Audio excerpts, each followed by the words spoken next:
Good afternoon. Thank you for coming today. It's been a very difficult and tragic weekend here in Cincinnati.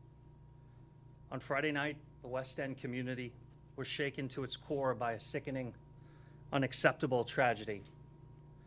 In a vibrant neighborhood, right next to a local park, just a walk from a historic elementary school, 6 residents were shot. 5 of the victims were children. An 11-year-old boy was killed.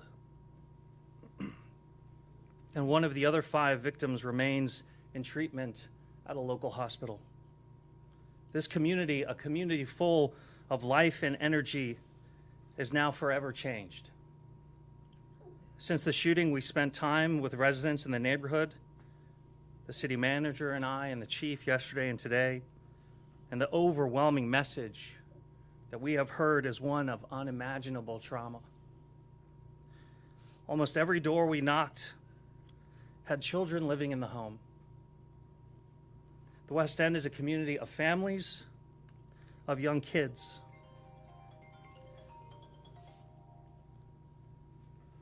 Children who grew up with and went to school with the victim, who call the same streets parks and home. And families who have experienced firsthand the kind of shock and loss that never leaves you. Folks didn't feel safe leaving their home yesterday and this morning. They were shouting messages of love and support to each other through open windows, but they were too wary to go outside. They were feeling shattered by the reality that a child whose only concern in life should be playing and learning and growing could be taken from us because a deadly weapon was on their community streets. But even in this tragedy, the West End embodies love and hope and grace.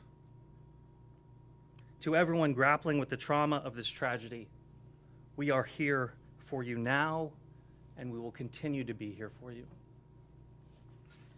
I can't express emphatically enough my appreciation for everyone who stepped up immediately to support those in crisis, to provide resources and support to the families and children growing through.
That is the reality that these kids had to live through,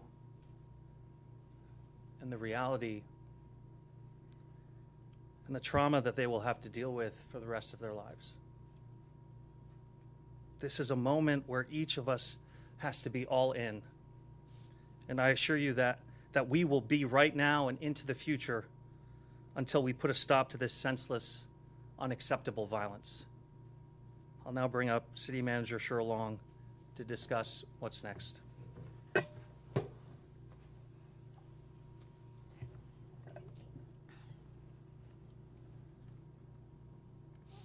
Good afternoon. Like the mayor, I'm heartbroken and appalled at the violence we're experiencing this weekend. Frankly, I've never seen anything like it. While no one expected to see the news that broke on Friday night, I want to stress something. This is not an act of God. This is not a natural disaster. The devastation, the harm, and the loss of life are a shock to us all. But they stem from actions of real people, and they enabled by access to guns. As city manager, I will work tirelessly with CPD and all the community partners to bring the perpetrators to justice. But even as I make this promise, I recognize that it's not enough. Violence like this cannot be our status quo. It cannot be tolerated in the city of Cincinnati. I want to thank all of the police officers and first responders who were on the scene on Friday night and who have been working diligently on this case. We often talk about the physical danger that officers face in the line of duty, but I want to recognize the emotional and mental health toll that responding to a crime like this can have. To all of our officers, my administration is here for you, and the stress and anguish that you feel is just as valid as any physical harm that threatens your well-being. Our entire city is grieving the injury and life lost in the West End. We are bewildered, furious, and heartbroken that children of Cincinnati are not safe from deadly use of guns.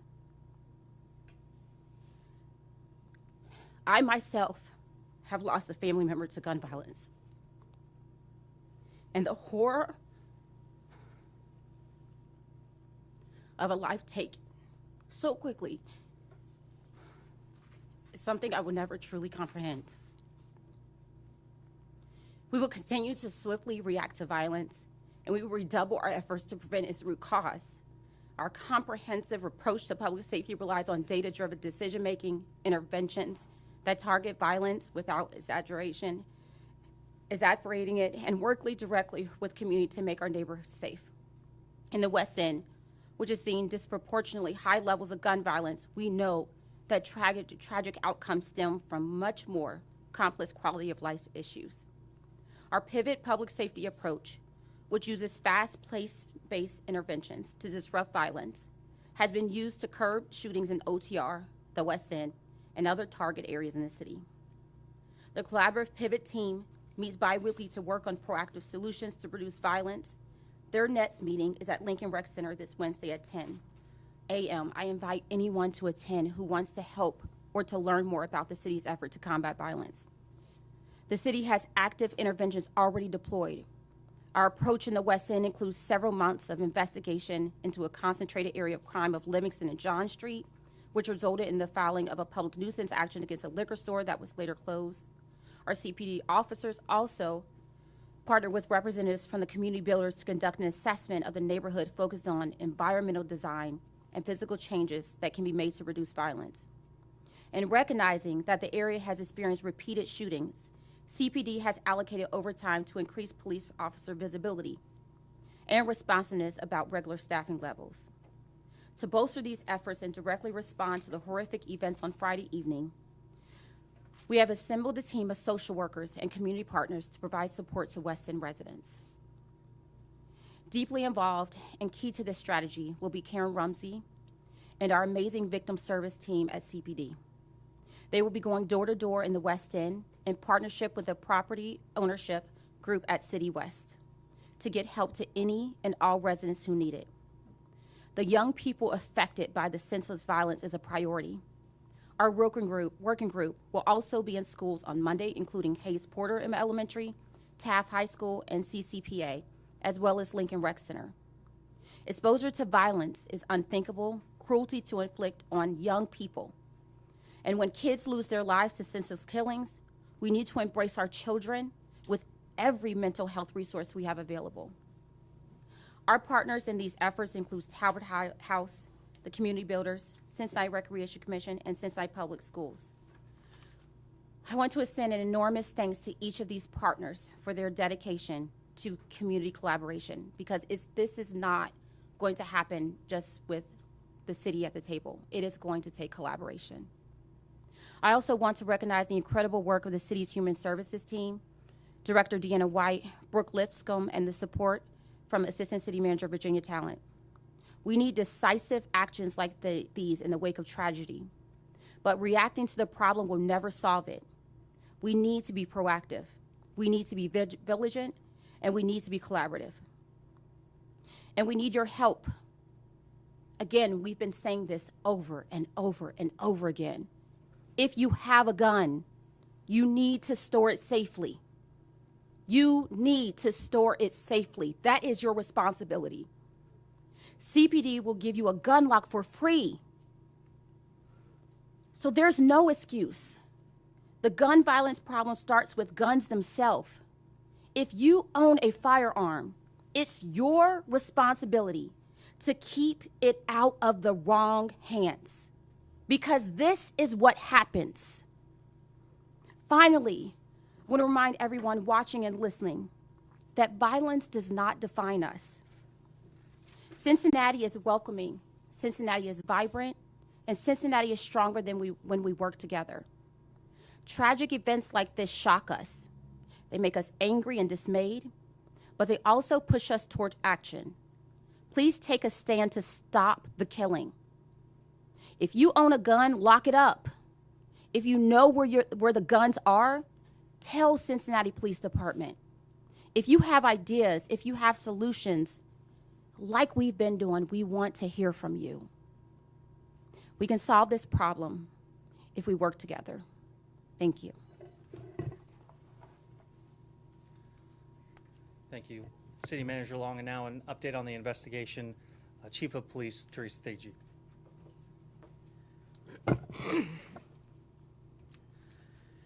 Good afternoon. Thank you for being here today. I've stood here at this podium before many of you on numerous occasions. None of them, in my opinion, are as significant as what we're going to talk about today. The facts that I'm going to give you should be extremely shocking to anybody's conscience. If they're not, there's something wrong. I don't care how far or near you live from the West End community, you should be appalled at what happened Friday night. Now for the facts of the incident. On November 3rd, at approximately 9:30 p.m., District 1 officers responded to the 700 block of Bent Drive for the report of several people shot. When the officers arrived, they located 6 shooting victims. 6 shooting victims. 3 of the victims were transported to Children's Hospital Medical Center. 2 of the victims were transported to the University of Cincinnati Medical Center. And 1 victim was pronounced deceased at the scene.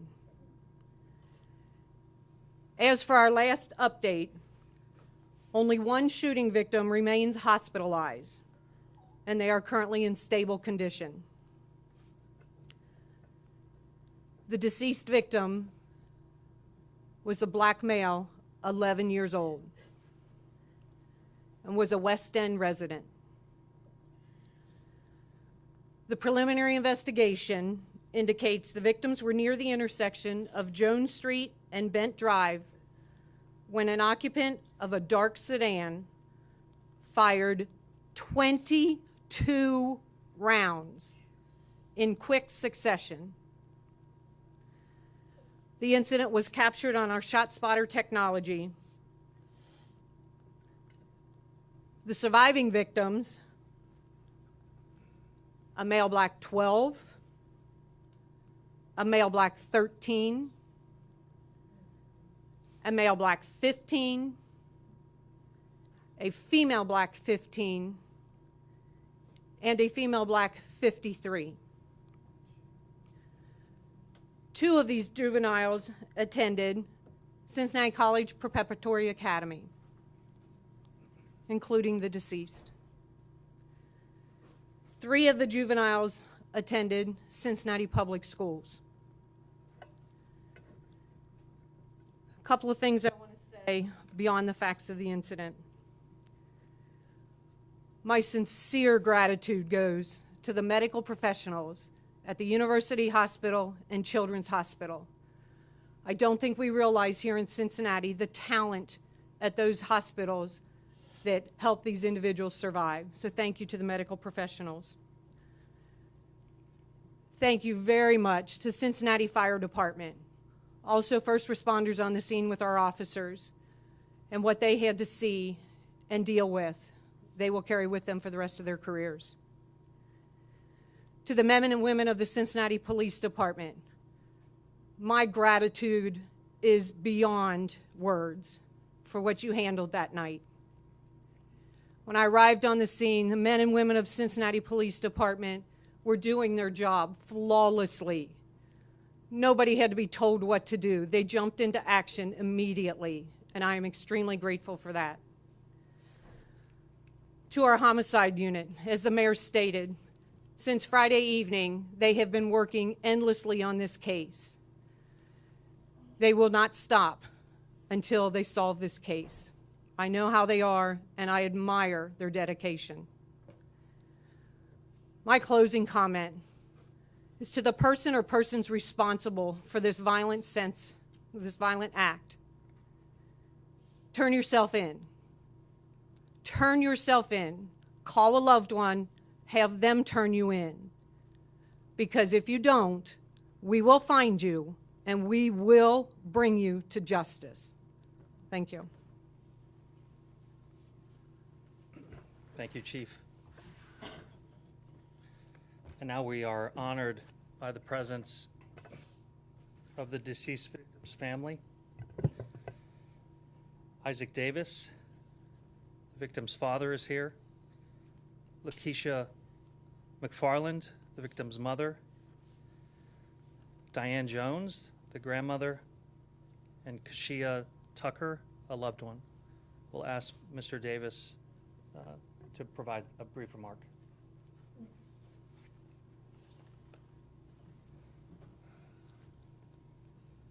When would it stop?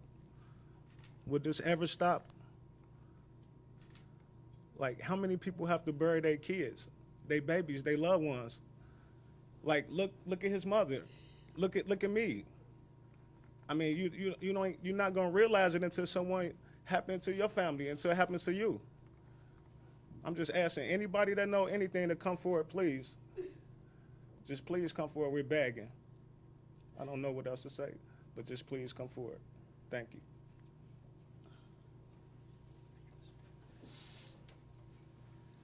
Thank you. Before we take questions, we'll excuse the family.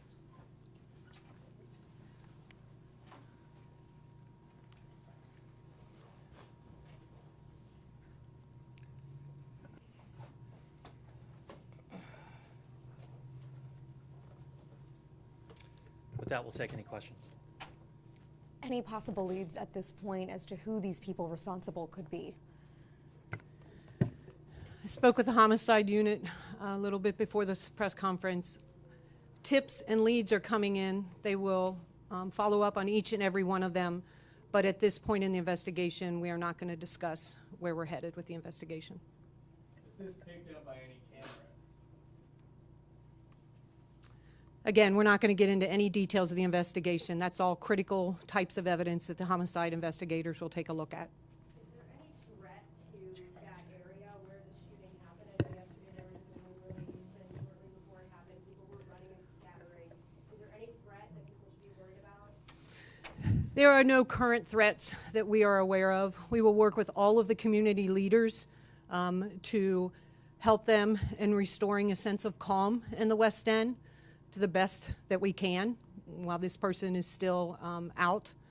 So their safety is paramount to us, to city leaders, to police department members, and so we will work with them to make sure that the community feels safe.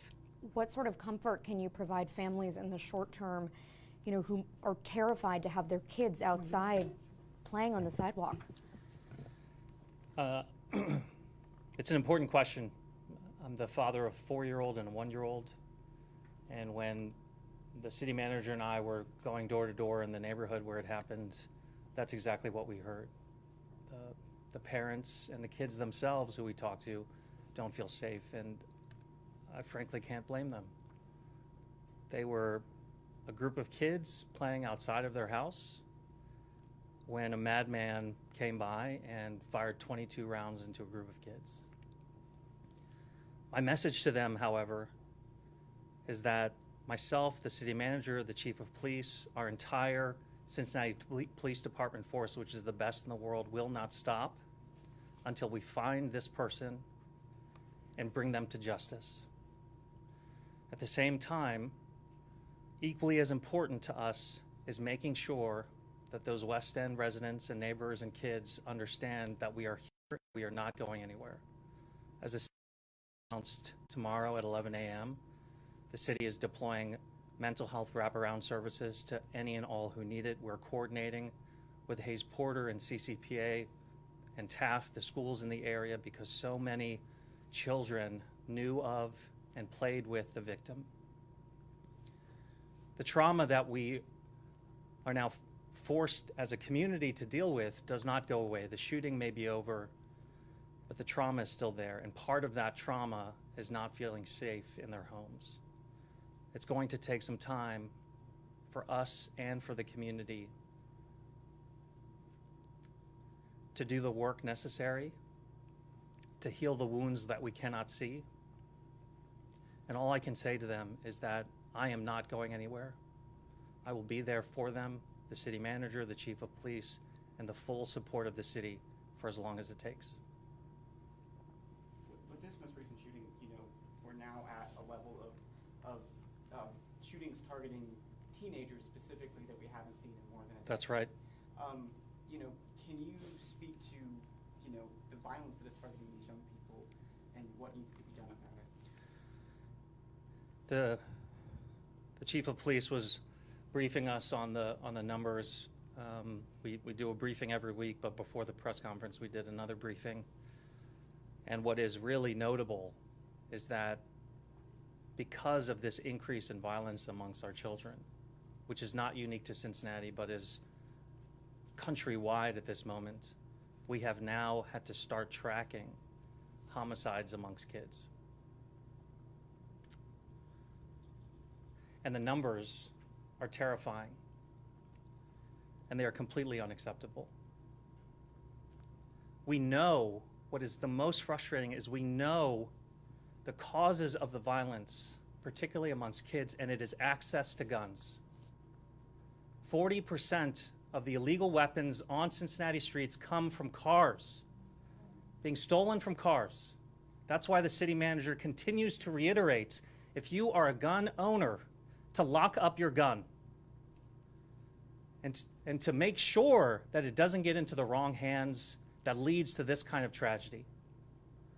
Other than the universal accessibility of guns in our community, the inability to resolve differences peacefully continues to challenge us. We see headline after headline of someone knocking on the wrong door and getting shot, someone getting into a road rage incident and getting shot.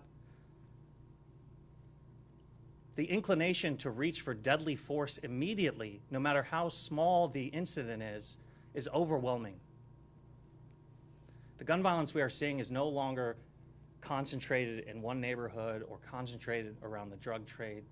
Because of the universal accessibility of guns, it is everywhere, particularly amongst our kids.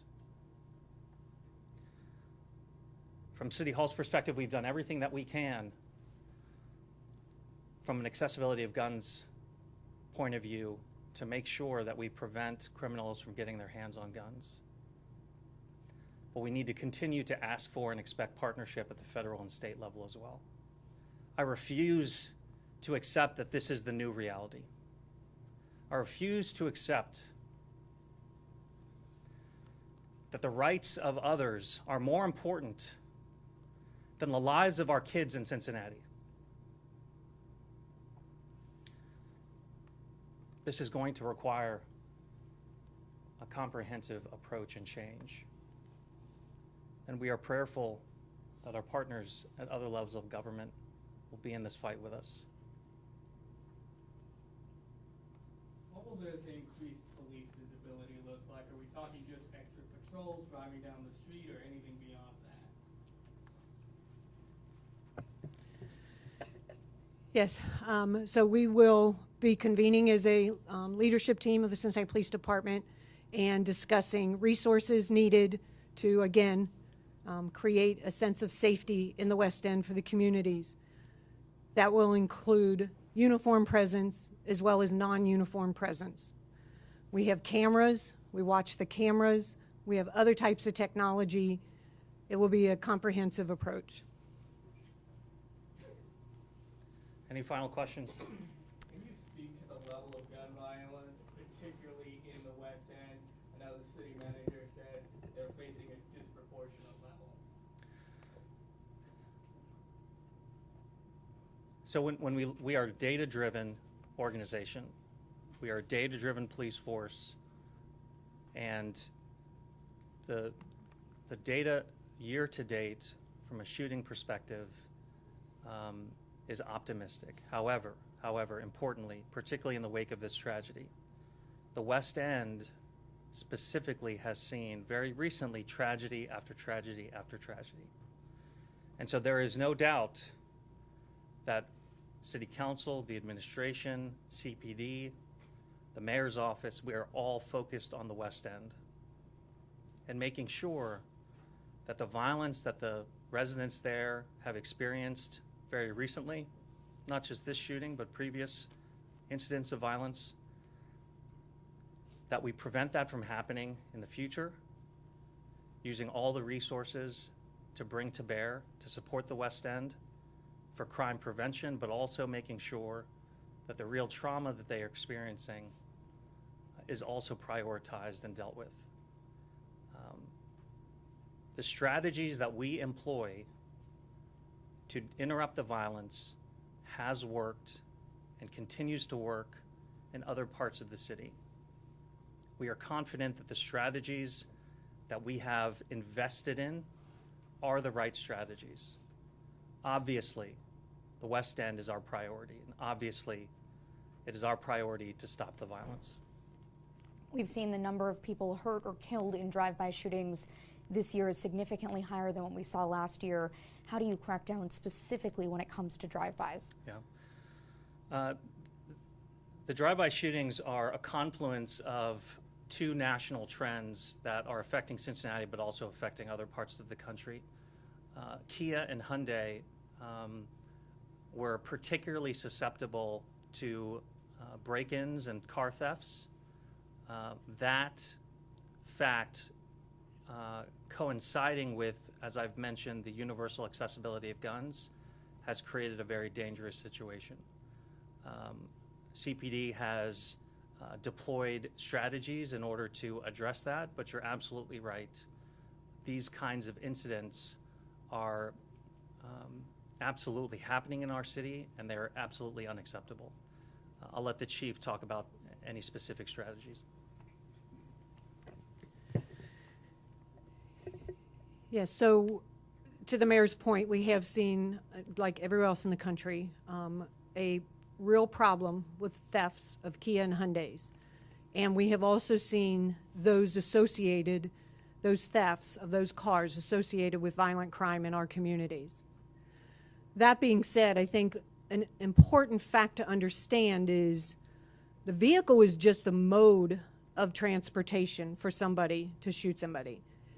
We've seen them be on foot and fire a firearm and shoot somebody. We've seen them on bicycles. So the fact that they are in a vehicle does not change the way we approach the investigation to each and every shooting. It's simply a mode of transportation that they find convenient. And so we also try to interrupt that. One more question. I don't know if this was random or targeted at all. Were you able to? Again, too soon to tell in the investigation. Thank you for your time, everyone.